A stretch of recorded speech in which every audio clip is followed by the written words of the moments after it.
Hello and welcome. This is Japan. I just recently did a tier list on the WWE Best Tag Teams, and then I ran into an issue because there was a lot of factions or three-member teams, and it was a little harder to judge it against two-member teams. So I figured let's just do the best factions, right? Like it would be a lot easier. It feels like some of these are kind of spread over the last couple of decades, so we'll go from there. First up, we got Alpha Academy. I feel like because they still have like maybe their greatest story yet to tell, they could be up higher. But for the time being, I'm gonna put them in C. I don't think they're like a bad faction or anything, but I feel like possibly the next storyline that they're gonna be, doing, I think will bump them up to a B. But I think overall it's kind of just kind of a comedy gimmick, so it's kind of a little bit rougher to put with some of these other ones that are gonna be pretty, pretty elite. Next up, we have the Authority. I didn't watch a ton of wrestling during this time. I just can't imagine Kane as being in an outfit and stuff. I feel like that definitely broke my immersion with some of that. I think Seth Rollins' role in it, I think really definitely carried a lot of that. And yeah, you hated them because they were in charge. Put them in B. I do definitely think they're better than the Alpha Academy. But we'll have to see where everything else, all the chips lie. Next up is the Bloodline. I think they've literally carried most of wrestling for the time being.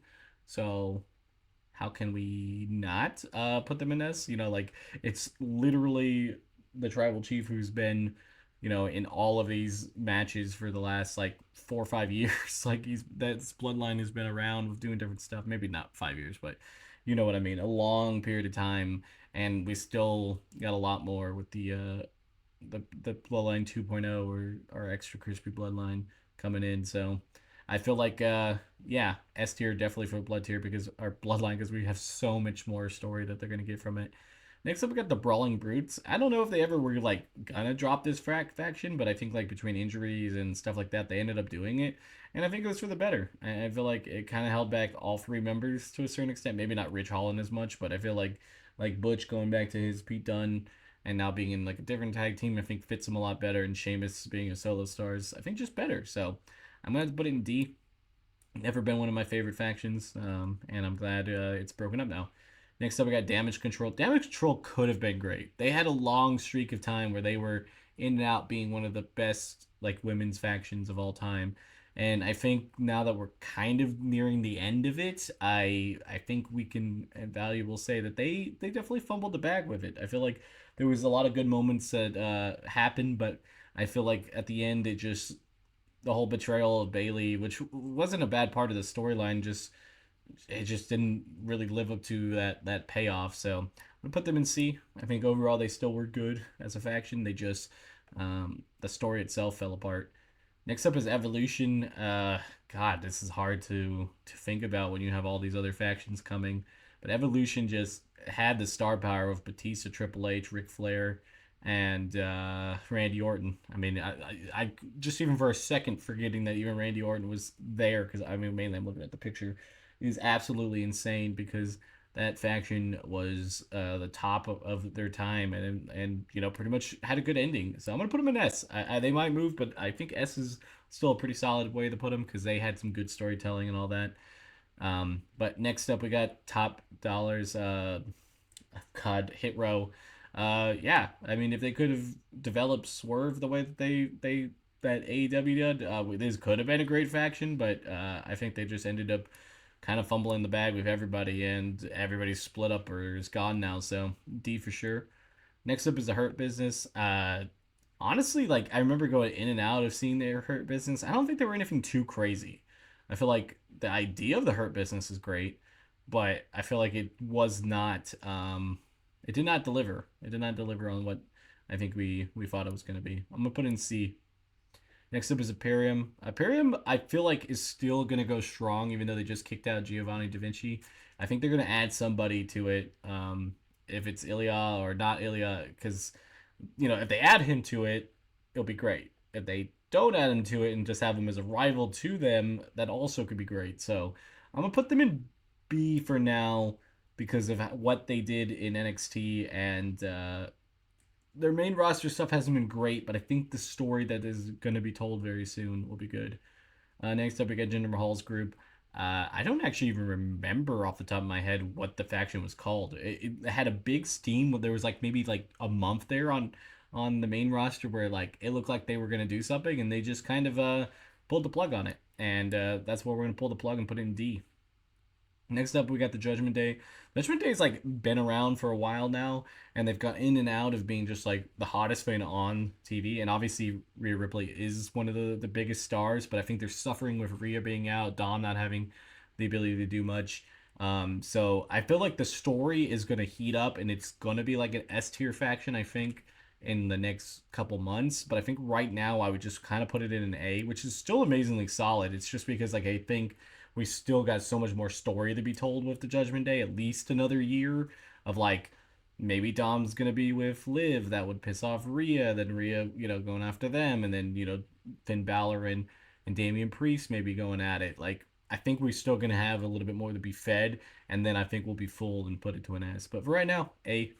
Next up, I got Legacy. I actually don't remember much of like their, like what was going on with them. I mean, obviously, they're all super, well, not all, but I was gonna say they're all like second gen or third gen wrestlers, and they are Randy Orton and Cody Rhodes right now. Like, so like there are two of the biggest stars that the WWE's produced. So if you think about that, I think you could put them up higher. But I think also at the time, I don't think they were extremely over or necessarily a good faction. I think it ended up pretty good. I think it was a solid story with a lot of how they did and had like Randy beat Cody's dad, and I mean I think all that ended up working out pretty well to making a pretty good story. But I'm gonna put them in B for now. I might switch some stuff around. I know I'm gonna have a little bit of a power gap in somewhere on one of these. I try to keep them as even as possible if you're new here, just to make it a little bit more difficult. So I don't put like everybody in S or A tier and everybody at the bottom. It makes it a lot harder. Next up is a New Day. They were the one I got was tricky with the tag teams because I thought they were, obviously they were a really good tag team, but then like they just got beaten out at the last second. I put them in A. As a faction, though, when you think of all of it, you got to put them in S because you got two world champions in there at King of the Ring with Xavier Woods. You got plenty of tag team champions. Like they got the gold. Definitely an S tier faction, and they're just so over with the crowd. So it definitely added to that. Next up, we got the LWO. I think they're trying their best to get the LWW over, and I think they've made them somewhat, like have a little bit of stories here and there. Damn, I honestly don't know where to put them. I'm gonna put them in C for the time being. I just don't think there's I don't think we're going to see anything too crazy from them. And now being separated from Santos's group, um, it's kind of make or break it, I guess, for them. But I guess we'll see in the next couple weeks what they kind of turn them to, because it just seems like it's going to be a lot of infighting. So um, probably not the greatest thing. Next up, we got the OC. I think like when the OC was like big and good, I think they had some better shots. Overall, I think they kind of ended up failing with the star power they had. I'm gonna put damage control up to B, and I'm gonna put the OC in the C category. I think AJ Styles just couldn't save it. I feel like altogether it seemed like this was gonna have a pretty good like stable, but it just I don't know. It ended up failing, so I'm not really sure. Next up, we got the Viking Raiders. I think the Viking Raiders as themselves like were pretty bad. I think when you add just what Ivar has done on his own, you can kind of see that he definitely should have been on his own for the longest time. So I'll put them in D. I think that's a pretty easy place to put them. If they put them back when Eric comes back, I think I'd be pretty disappointed. But I guess we'll see. Next up, we got the Shield. How can you not with these three men? The amount of amazing things not put them in S tier. It's just the amount of championships, the amount of everything that they've done. Definitely puts it S. And the Shield was just iconic, and it's still to this day kind of even still being referenced even at just WrestleMania and stuff. So I think definitely an S tier faction. Next up, we got the world's greatest tag team. I don't believe that was. I don't know if that or is it with the gold standard? Was that what they called it? As a faction, and I think they're a lot higher than I rated them as a tag team. I'll put them in A tier because Shelton Benjamin was workhorse. Charlie Haas did great work, and then it was Kurt Angle. I mean, Kurt, right in the peak of what he was doing in WWE, I think really could show that he deserves an A.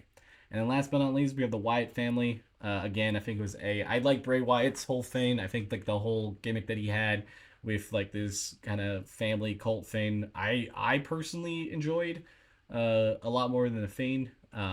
But I think they just felt fresh and new when they were there, and I'm kind of interested to see what they're gonna do with now the other faction that Uncle Howdy's going. So yeah, these are my faction list. Tell me what I did wrong, I guess. And yeah, we've been doing daily wrestling content. I think for this May, I've probably at this point when you see this video, I've gotten a video up every single day in wrestling. And so if you guys want to continue, just drop some likes and some comments and all that because I'm having fun doing it, and I probably continue no matter what. But it is nice to see everybody just kind of saying something in the comments, so I know I should continue, or I guess not continue. I guess.